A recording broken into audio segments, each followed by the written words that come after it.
yurgandan keyin siz ma'lumotlaringizni o'g'irlaydi. Ya'ni bankingiz hisob ma'lumotlari kirishga harakat qiladi, kod keladi, kirib turib shuncha summani o'g'irlash. Bu bitta narsa.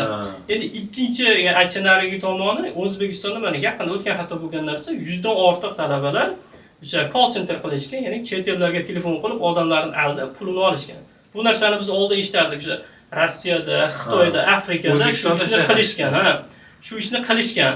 Endi mana shu narsa O'zbekistonga kirib ketdi. Juda ham achinarli holat bu sun'iy intellektdan noto'g'ri yo'lda foydalanish. Endi musulmon sifatida birovni aldab pulini yeyishni men o'zim haligi tasavvur qila olmayman. Qanday qilib endi student boshqadir o'zi uchun qanaqadir justify qiladi, ya'ni o'zi uchun oqlaydi. O'zini oqlab. Men bu boshqalarda anaqa o'g'irlamayman, boshqadir qanaqadir nimadir o'zini oqlaganda va o'sha narsani qilyapti-da.